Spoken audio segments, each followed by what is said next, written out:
Olá pessoal, bom dia, feliz sábado, tudo bem? Queremos agradecer vocês a mais esse momento, de estudo aqui, vocês estão presentes com a gente. Antes da gente iniciar a nossa recapitulação da escola sabatina, eu convido você a fechar seus olhos para juntos fazermos uma oração. Querido Pai, obrigado por mais um dia de vida, obrigado pelo teu santo sábado, o dia do Senhor. Obrigado porque mais uma vez o Senhor nos permite estar na tua presença. Neste momento nós vamos recapitular a lição da escola sabatina. Eu peço em nome de Jesus que o Senhor ilumine a mente dos nossos internautas e também a nossa mente, para que juntos possamos aqui aprender um pouquinho mais da tua palavra e saber aquilo que o Senhor nos instrui e qual é a tua vontade para nós. Amém. Nos ajude, nos abençoe, perdoe os nossos pecados, nós te pedimos por Jesus. Amém.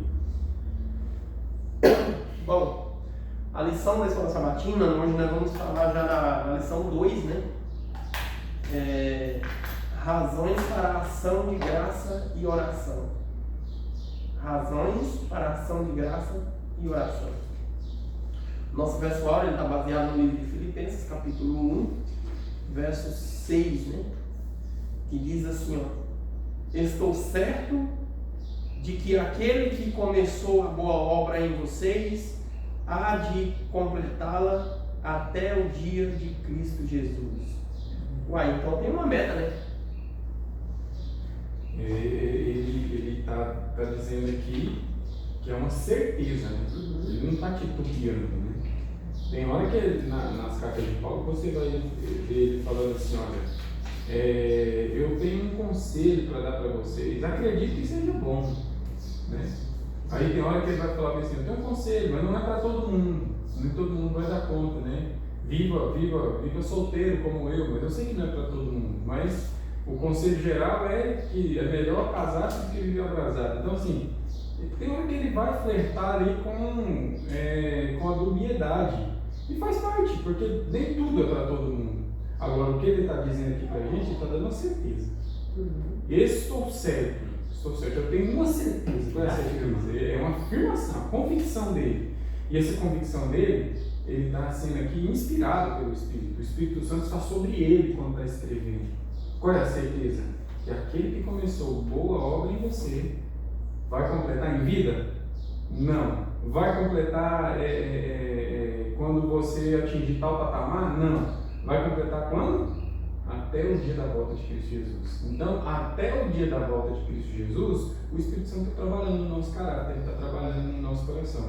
E a gente precisa permitir isso. Então, o que Paulo está afirmando aqui para a gente é uma promessa linda, de que Cristo não desampara quem confia nele, mas também ele está dando para a gente aqui uma lição sobre santificação. Qual que é o processo de santificação? É esse, é até a volta de Cristo Jesus. Até a volta. Jesus está fazendo obra em nós, o Espírito está fazendo obra em nós até o dia da volta de Cristo.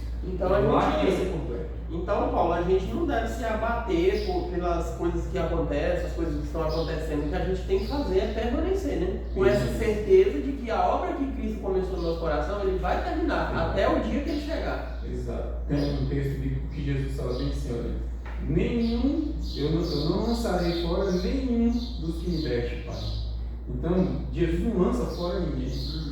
O nosso desafio não é contra o pecado, o nosso desafio é permanecer na presença de Jesus, porque quem permanece na presença de Jesus não está perdido. Quem tem o Filho tem a vida, quem não tem o Filho não tem a vida. Então, é permanecer em Cristo. E a gente vê essa prova ali com os discípulos, Eles abandonaram ali a carreira em certo momento, Um voltou para a pesca, voltaram para os seus afazeres, Mas tinha uma coisa com eles estavam aflitos e com medo.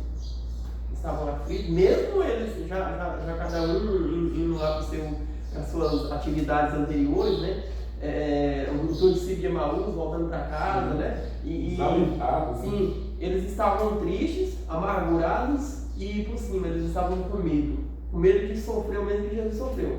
O medo deles era esse também, Então eles estavam ali. Até mesmo ali, depois que Jesus foi morto, os discípulos de Emaús já tinham até voltado para casa, os outros discípulos que ficaram ali, eles estavam trancados, Eles estavam trancados ali. Mas é interessante que quando Jesus ressuscita, o que Jesus faz?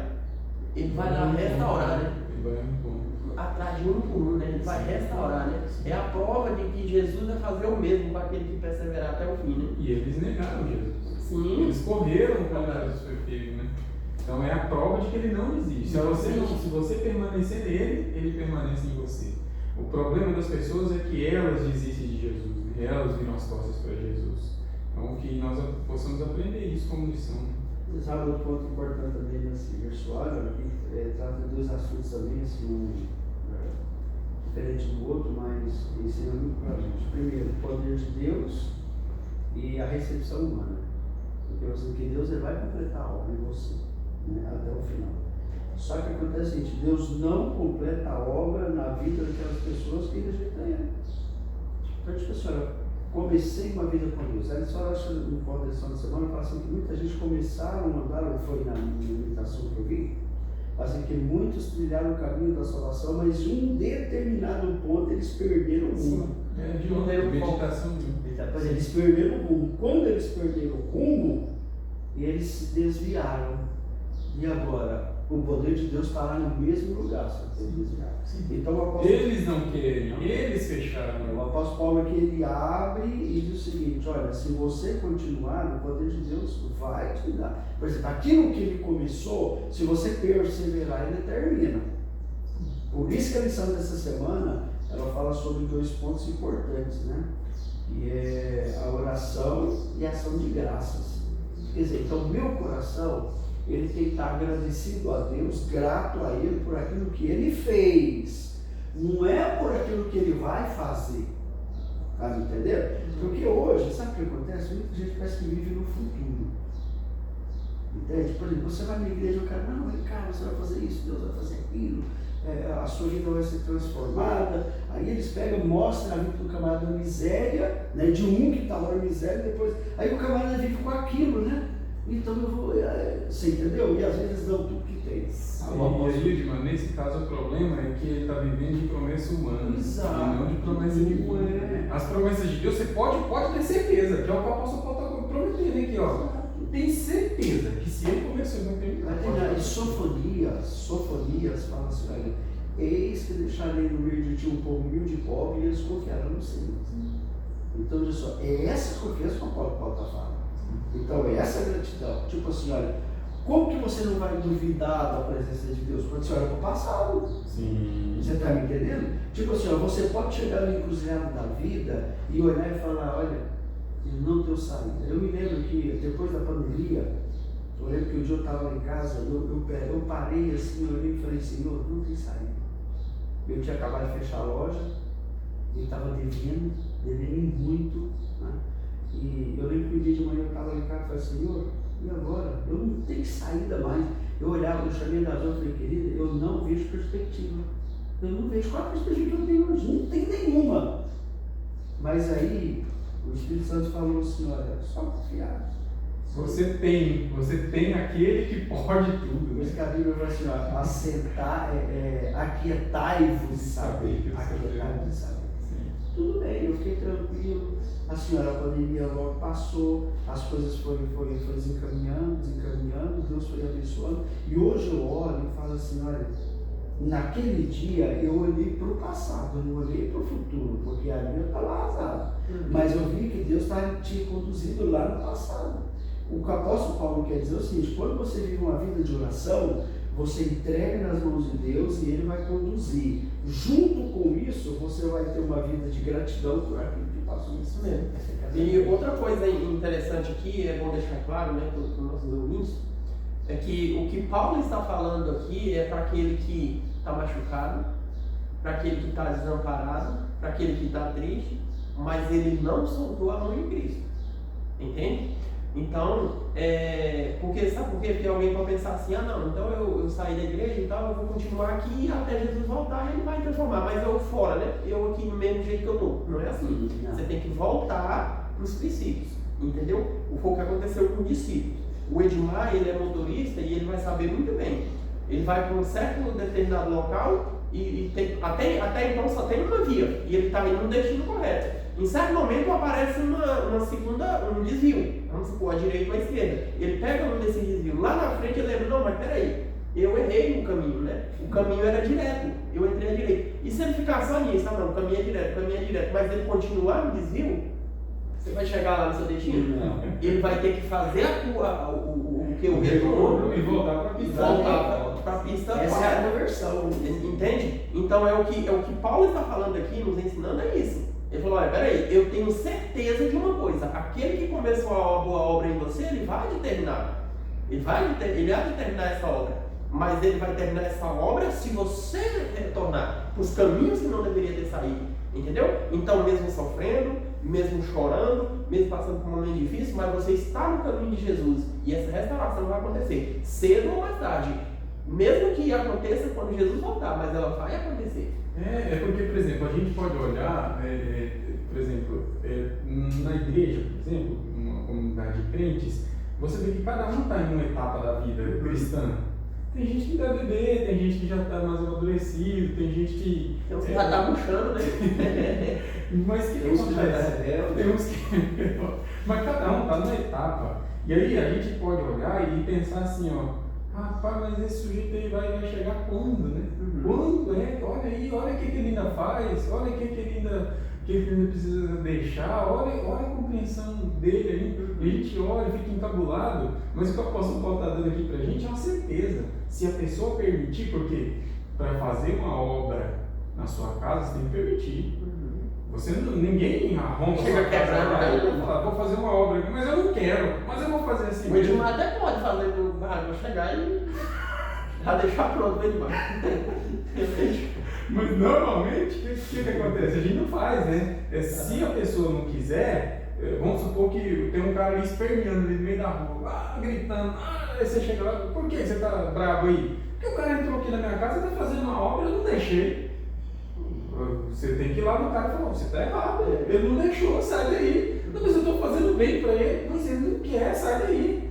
Deus não é intrometido, né? Deus não é intrometido, ele não vai fazer isso. Então, ele vai completar se a pessoa deixar. A obra precisa da permissão da pessoa. E outra coisa, isso também lembra a gente aquele texto do Apocalipse que fala bem assim, quando para o estudante das profecias, ele consegue entender aquele verso de Apocalipse que fala assim, ó, que o santo continue a santificar-se, o injusto continue sendo injusto. Aquilo ali, os adventistas do sétimo dia entendem como sendo o ato de fechamento da porta da graça. Quando Jesus encerra o seu ministério no santuário celestial, então vem aquela frase, né? Quem é santo, só que olha o que o texto fala, quem é santo, continue a santificar-se. É importante você tocar nesse assunto, porque o livro do Apocalipse você fala assim, depois que ele lançar o incensário. Depois do incensário. Porque enquanto o incensário está aceso, ainda há possibilidade.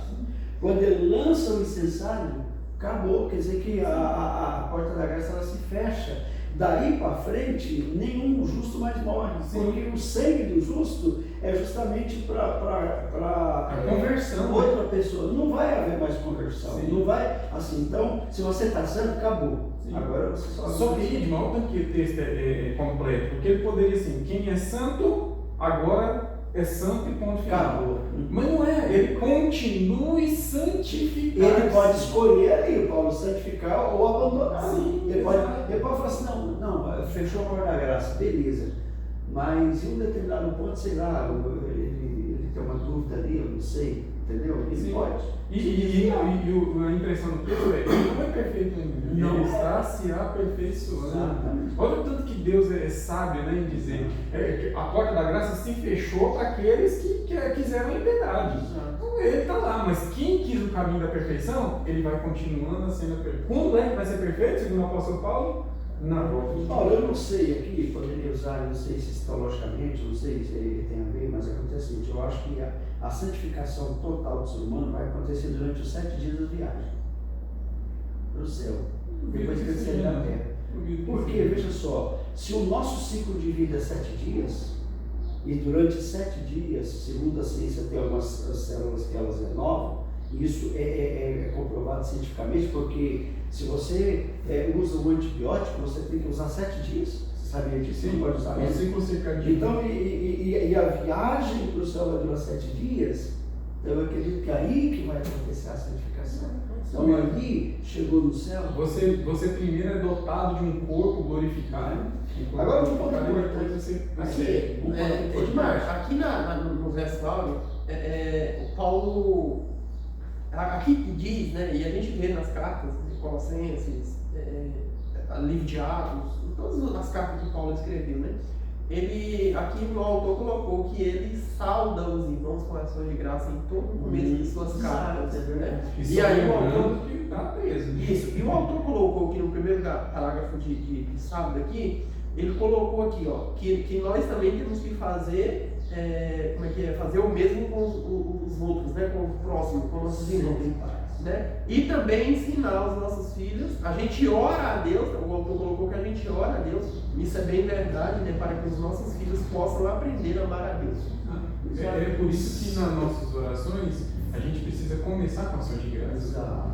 Porque Deus é bom, Ele não deixa de ser bom, e a gente precisa aprender a desenvolver esse olhar, né?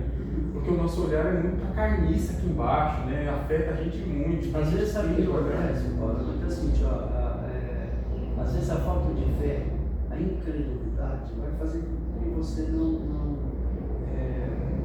acredite em Deus aquilo que Ele faz.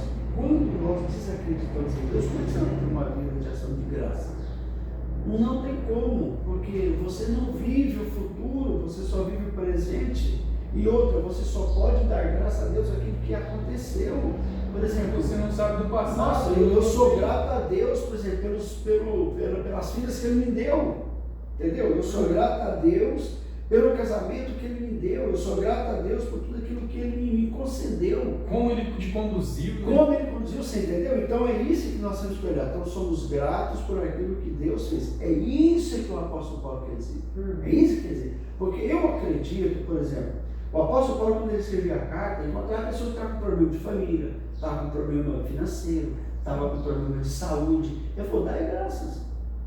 Agora, tipo assim, olha, Paulo estava falando de experiência própria, porque ele chegou em Deus e falou, Senhor, me tira esse espinho da carne. 3 vezes. E outra, Paulo, as costas de Paulo eram sempre feridas, porque sempre ele estava sendo açoito. Eu imagino que os punhos e as suas canelas sempre estavam machucadas, porque ele falou assim, essas algemas, né? Essas prisões, quer dizer, então Paulo ele tinha tudo para viver uma vida melancólica, meu amigo. Ele tinha uma vida, ele tinha tudo para escrever tipo um livro de lamentações. Não foi livro de lamentações que ele escreveu. Ele escreveu algo que vai nos encher o coração de paz e pensar assim, olha, se uma pessoa como Paulo, na circunstância que ele estava, ele conseguiu fazer isso brotar no coração das pessoas, a gente está vivendo em boas circunstâncias. Sim. Entende? A gente está vivendo em boas circunstâncias. E aí a gente aprende, Marco, o que é boas circunstâncias? Boas circunstâncias é a presença de Deus contigo, meu amigo. Boas circunstâncias, sabe qual é? Você lembra quando os 3 amigos de Daniel falou, rei, fica sabendo de uma coisa. Se Deus nos livrar da cona, beleza. Se não livrar, a gente desce. Deus falou assim, olha, sabe o que é a boa circunstância? É a minha eu vou lá com vocês, vamos junto. Não é livrar, Deus não livra, Ele vai. E essa é a boa. E só que tem gente que não entende. Você vai falar que um cara que está lá na High Society, lá, bilionário, vivendo lá com bilhões de dólares lá, e o cara tem que tomar remédio para dormir, o cara não confia em ninguém, vive louco, 3 seguranças. Vai falar que esse cara está em boa circunstância? Ele não está em boa circunstância. Ele não está vivendo, ele está vegetando. Ou falar que um pobre, muito pobre, que está morando na rua, desiludido da vida, se envolveu com vício, esse está em boa circunstância? Não está. Então não é riqueza ou pobreza que define boa circunstância. A boa circunstância é a presença de Cristo. Eu vi o pastor Rafael, ele pregando, e ele falou uma coisa interessante. Ele falou assim, olha, eu fui no médico, no odontólogo, para colocar um aparelho na boca. Ele falou assim, aquele trem é o seguinte, todo mês você vai lá e ele aperta.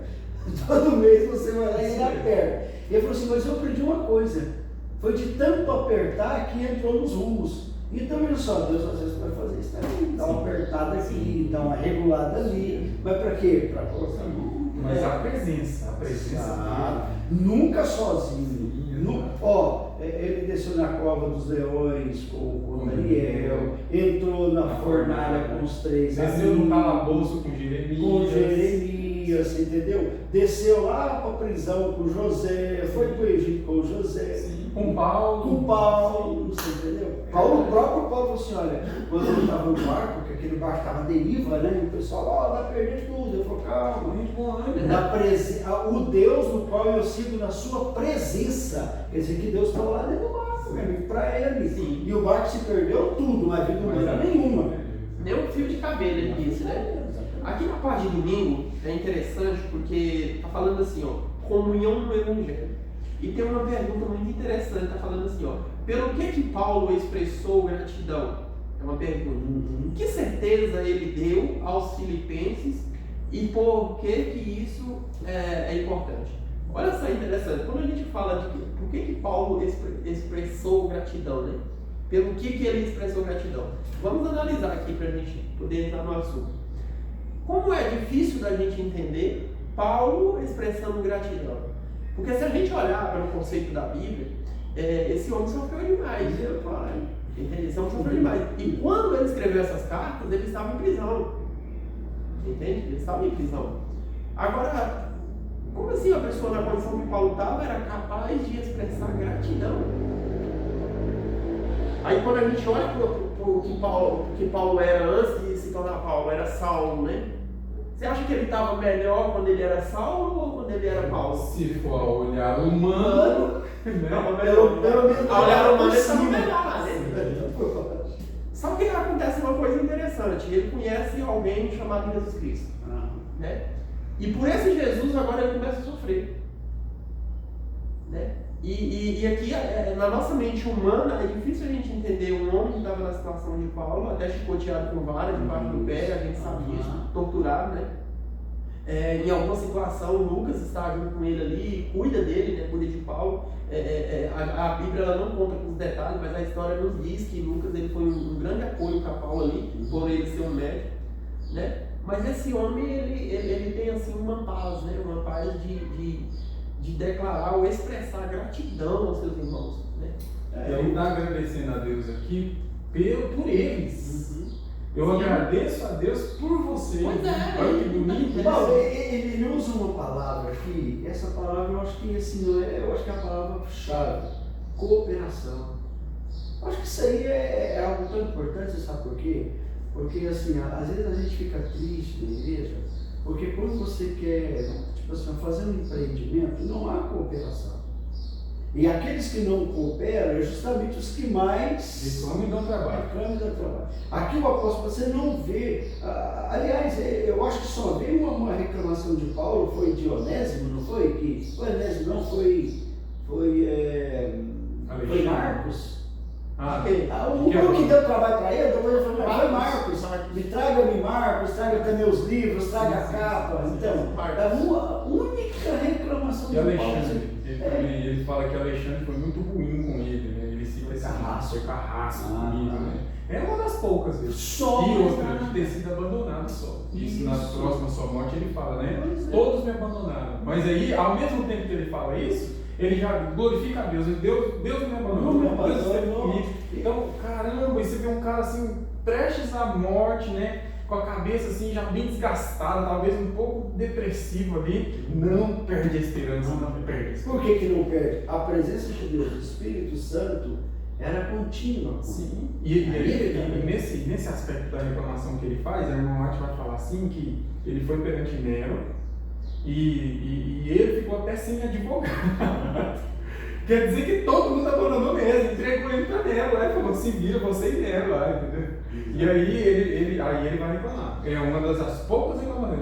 Todos me abandonaram perante a defesa de Nero. Só que Deus me abandonou, né? E tá bom, e tá tudo certo. Ele não fica melancólico, ele não fica vingativo, né?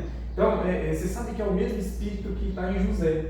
Porque quando a gente pega a passagem de José, o que esse cara deve ter sofrido, meu amigo? Não foi brincadeira. O cara, além de sofrer porque está longe da família, ele sofre na casa de um estrangeiro, ele sofre assédio, ele paga um preço injusto por ter recusado assédio, vai para a cadeia, sofre, e quando ele se encontra com os irmãos ele chama os irmãos e fala, ei, vem cá. Não foram vocês, não foi Deus. Foi Deus quem providenciou. Você já leu isso lá no Patriarcas e Profetas? Bem provável que sim, não estou lembrando das palavras. Moisés fala assim, ó, você viu o que José fez? Por exemplo, quando ele viu os irmãos dele, aflorou no coração dele o lado humano. Ele levou ele e botou na cadeia. Ficou 3 dias. Só que antes, lá, a Bíblia também fala que ele voltou e falou assim, olha, eu não posso reproduzir a maldade. Eu não posso reproduzir a maldade. Vai lá e solta eles. Assim, o lado humano dele aflorou, mas só que ele voltou e falou, eu não posso reproduzir. Tanto é que, veja, os irmãos dele falaram assim, olha, quando o nosso pai morrer, você não vai matar a gente não, né? Porque quando o pai estava vivo, ele ia segurar. Porque depois... Foi como se ele tivesse falado para os irmãos, seu ousado de injustiça termina aqui, eu não vou dar procedência. Exato. Não vou dar continuidade. Não Mas pode ser por quê? reproduzido. Por causa da visão que ele tinha. Totalmente. A visão divina. Não, você sabe outra coisa Deus que está interessante? conduzindo a vida dele. A gente entender que é Deus que está conduzindo a nossa vida faz a gente não ter raiva dos outros. E os infortúnios da vida também, em vez de jogar para baixo, agora a gente eleva. Exato. Olha, outra coisa interessante também que aconteceu com José. Quando José vai preso, na novela mostra que quando ele chega, os copeiros já estão lá na prisão. Mas não. Tá?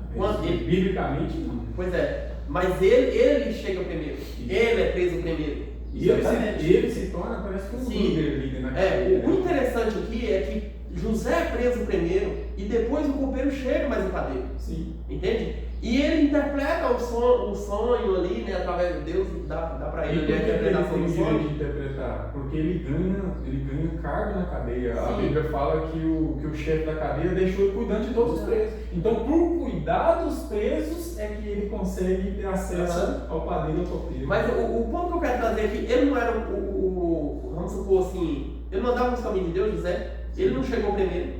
Só que aqui, o que acontece? José tem a interpretação do sonho e ele fala para o copeiro, fala para o padeiro, ó, você vai morrer. Agora para o copeiro, você vai ser restaurado, você vai ser colocado no teu posto. Lembre-se de mim. José poderia ter passado assim, mas peraí, isso é uma injustiça. Porque eu cheguei aqui primeiro, eu estou aqui muito mais tempo, e o Senhor vai restaurar o copeiro antes de mim. Verdade. Entende? Faz sentido. Não é? Faz sentido. Então, eu acredito assim, amigos que nos ouvem, às vezes a gente quer forçar Deus a fazer as coisas pela gente. No meu tempo. No tempo da gente. E às vezes a gente tem esse olhar humano de olhar, mas peraí, o irmão aqui ele está sendo abençoado e eu estou aqui, né?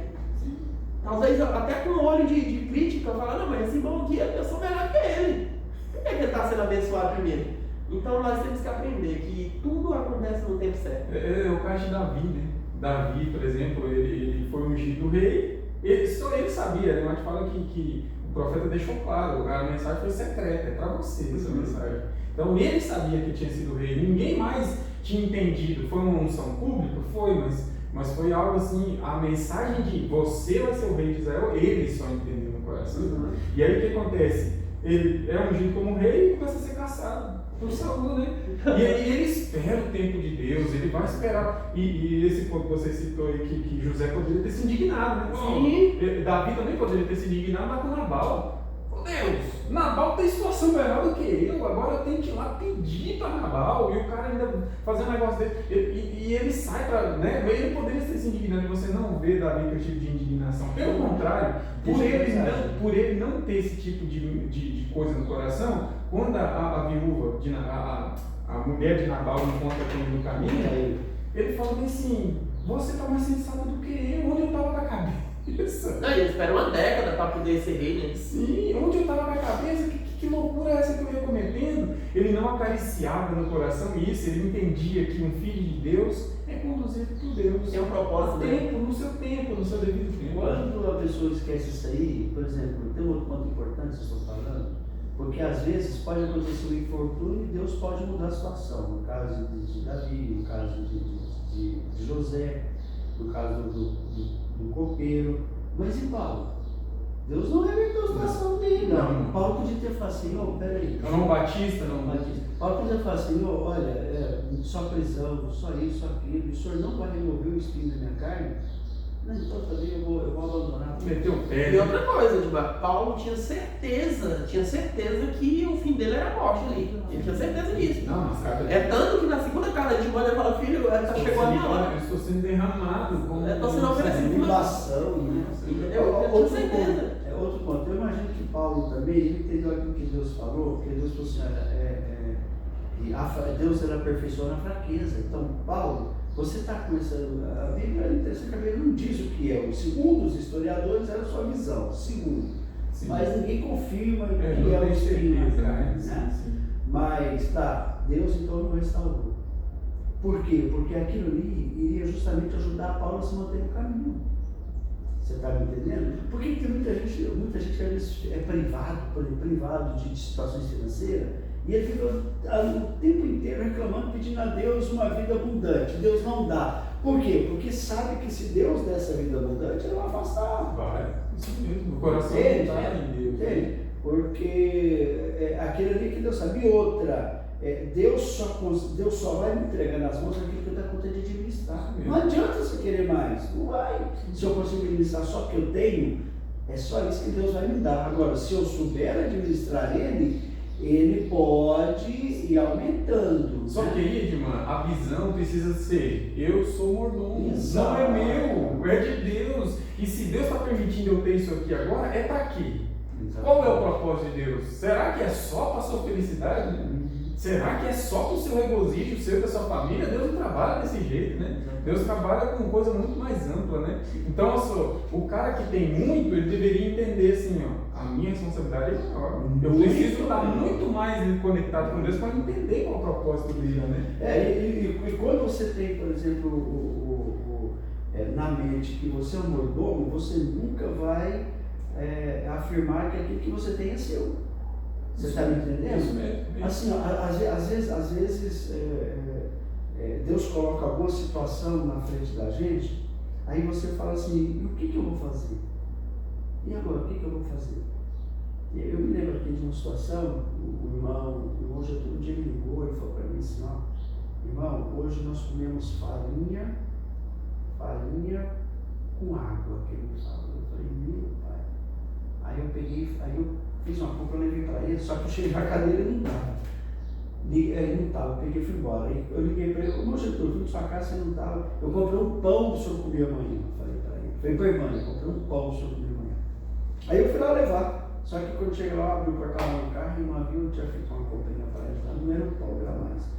Aí eu peguei, pensei e falei assim, gente, a gente vive no mesmo lugar.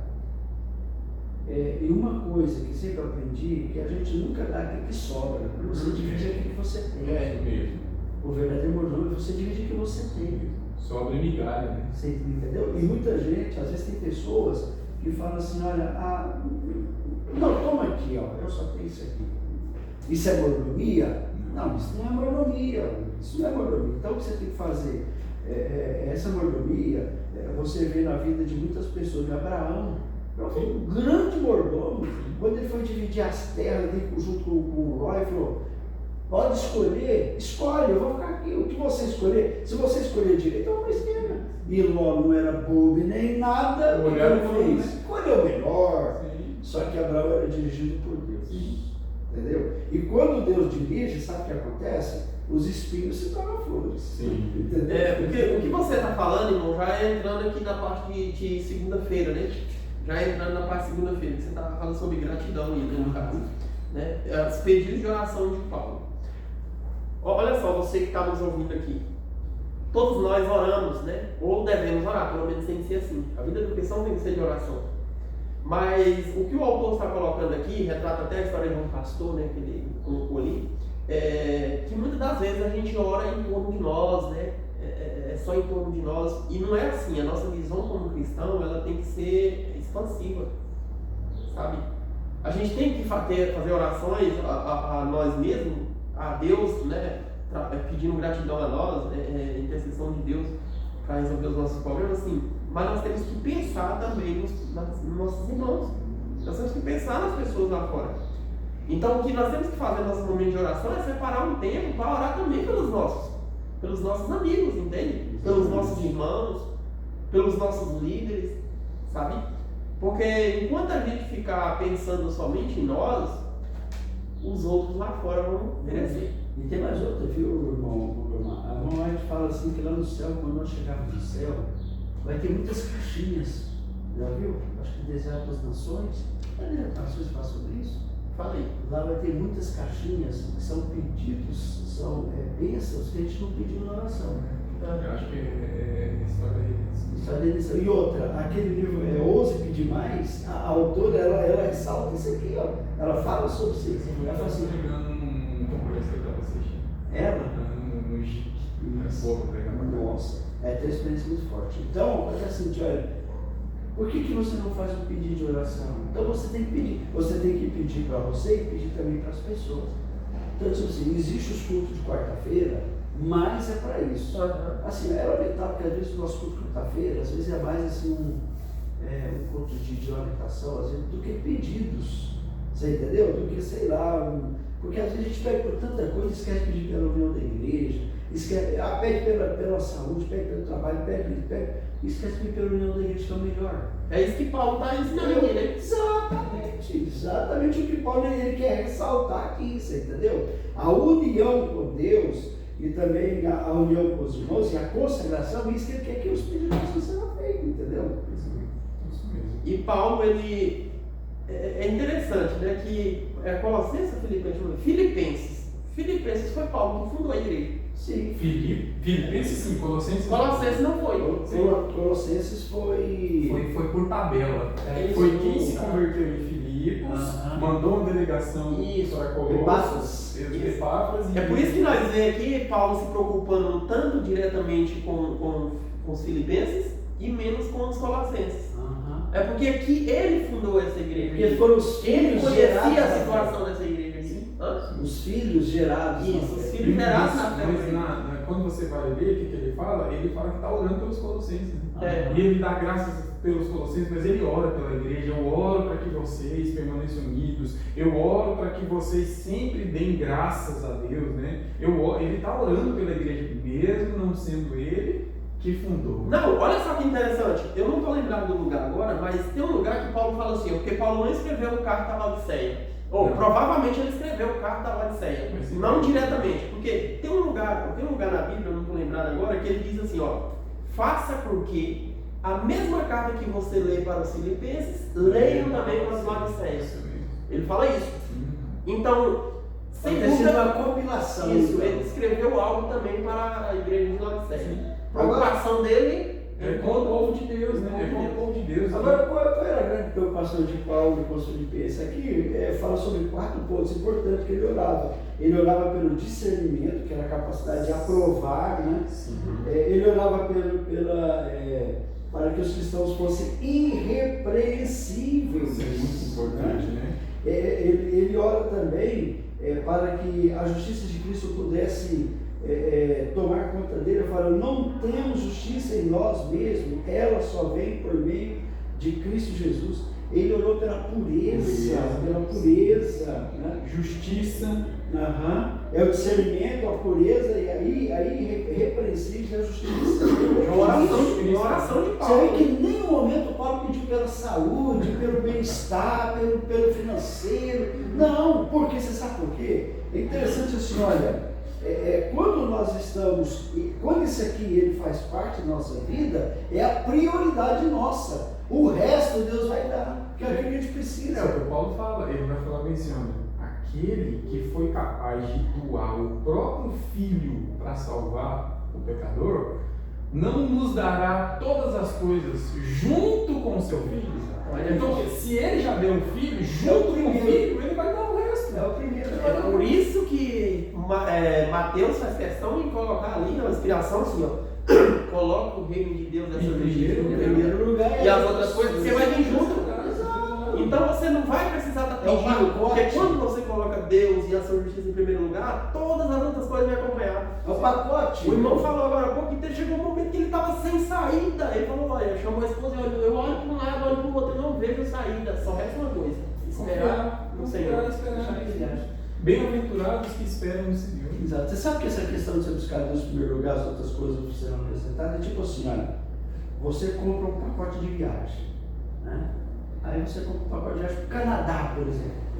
Aí você está com o seu filho. Aí o filho fala assim, papai, e aí, o senhor comprou? Comprei.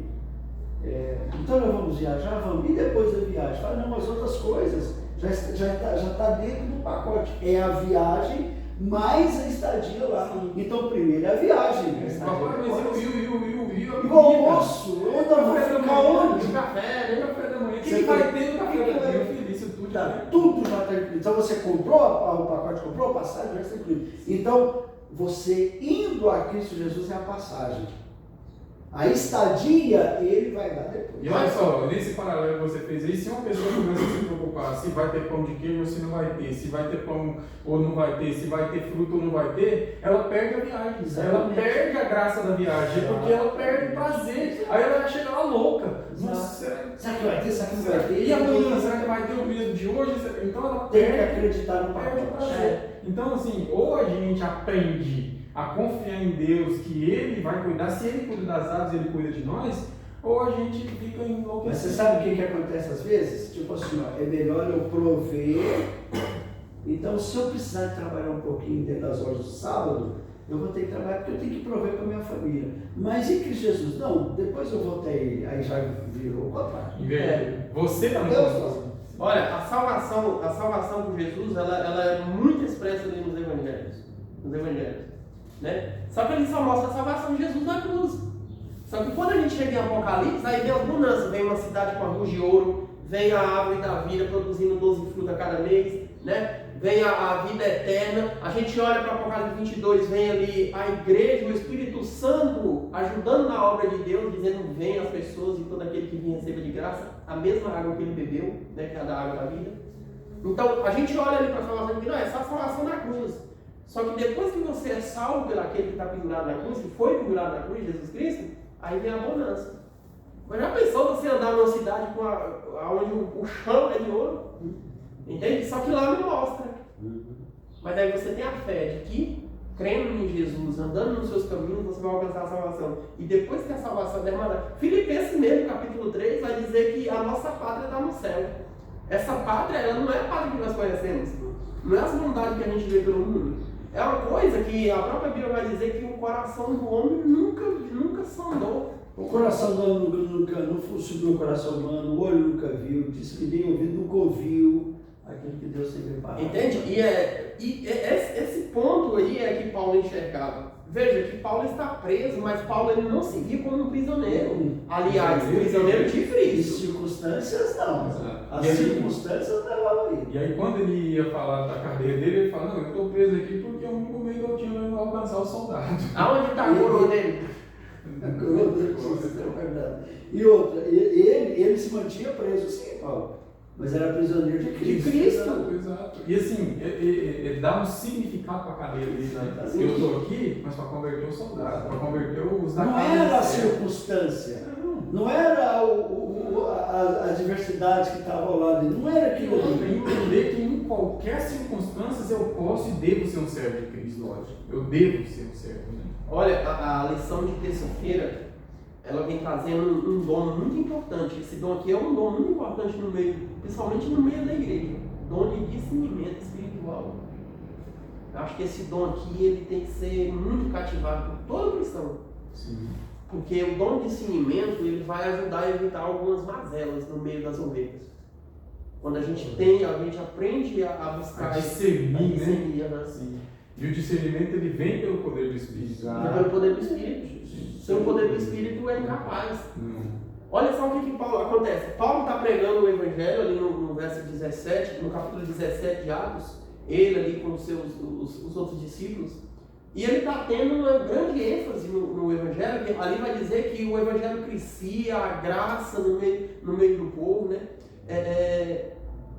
Ali fala que sacerdotes são levantados ali, são pessoas mudadas, transformadas mesmo ali, e em certo momento Paulo ele tem um discernimento com uma mulher que vinha profetizando. Sim. A mulher vem falando, esses são servos de Deus Altíssimo. E ele tem o dom de discernimento a perceber que aquela mulher estava sendo usada pelo demônio.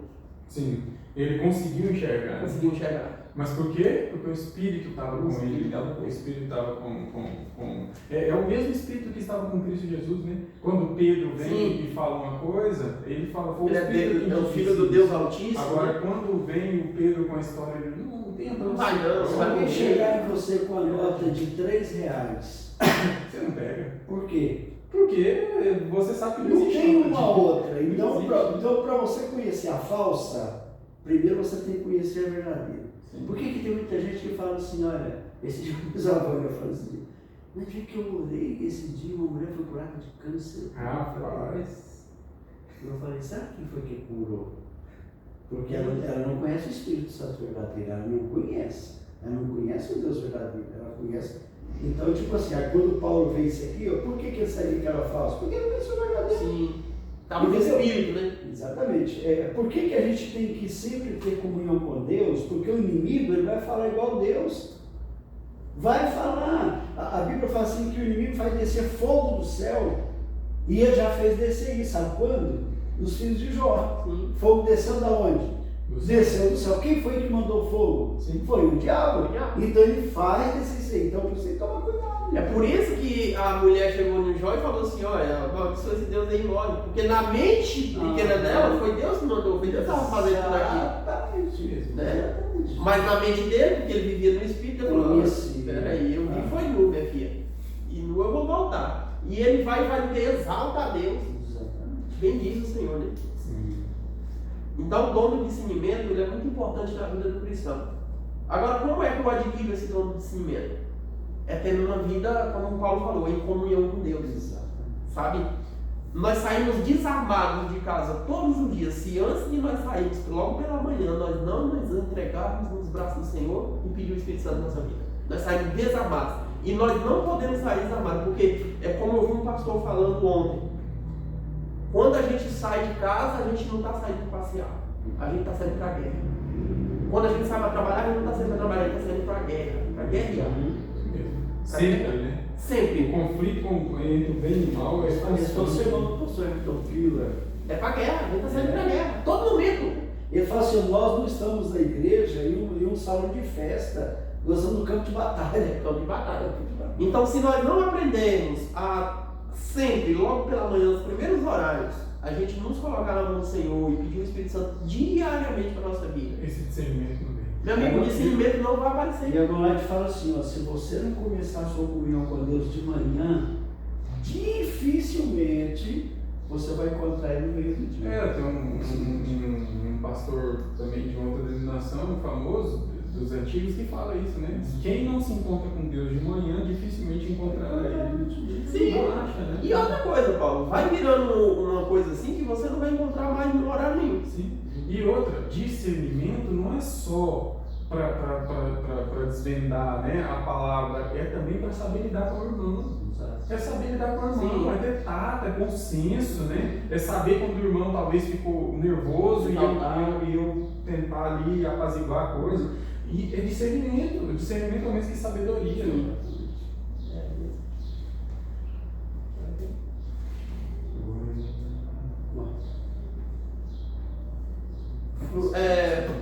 Frutos do Evangelho, né? Esse fruto do Evangelho é muito importante, né?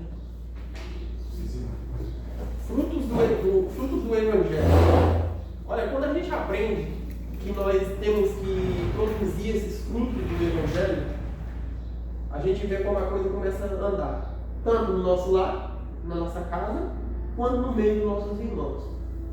Então, o que estava acontecendo com Paulo? Né? Paulo estava preso, mas os frutos do Evangelho estavam acontecendo ou não? Com certeza os frutos do Evangelho estavam acontecendo. Tinha muitos cooperadores, doutor. Como Paulo citou aqui agora, Colossenses não foi uma igreja fundada por Paulo, mas filhos da fé de Paulo que continua a mensagem e assim formando uma nova igreja lá em Colossenses. Né? E outra coisa, os frutos produzidos pelo Evangelho, ele tem a capacidade de mudar a nossa vida e mudar a vida das pessoas ao longo da história, porque se a gente olhar para Paulo, olha só, os frutos do Evangelho de Paulo, de Cristo apresentado por Paulo, muda vidas hoje. Hoje falando aqui, ó, do fruto do Evangelho Você de vê Cristo. que, olha, foi a bravura de Paulo, foi a bravura daquelas pessoas que conviveram com ele, fundando a igreja de Colosso, fundando a Filipenses, fundando, que o Evangelho chegou até a gente. Porque se eles param, o apóstolo Paulo está preso, a gente não vai conseguir continuar. Vamos fazer assim, vamos parar por aqui? Como é que o Evangelho iria se disseminar e chegar até a gente? Porque nós somos gentios, entende? Então, hoje, a gente precisa também dar graças a Deus pela perseverança de Paulo. Verdade. Ó, irmão, a história diz que aquele eunuco lá de Filipe, que a Etiópia, ela conhece o Evangelho hoje por causa daquele eunuco. Exatamente. Sabia? Então, quando ele foi embora, ele levou a mensagem. Levou a mensagem. E ele ficou surpreso quando ele saiu da água e ele não viu Filipe. Né? E ali foi a certeza para ele de que o Espírito Santo que estava conduzindo tudo aquilo ali. Ó. E dessa mesma maneira, o Evangelho também hoje, ele vai se disseminando por pessoas igual o eunuco, você entendeu? Pessoas igual Paulo, igual o próprio Filipe. Igual Filipe, né? Essas pessoas que foi por eles. Hoje tem pessoas assim também, que estão no Evangelho. Então nós temos que aprender a ser verdadeiros, né? E seguindo essa fé de aprender e ensinar. E dessa forma o Evangelho de Cristo vai ser pregado e várias pessoas ao longo da história vai poder conhecer o amor de Cristo e entregar ele. Né?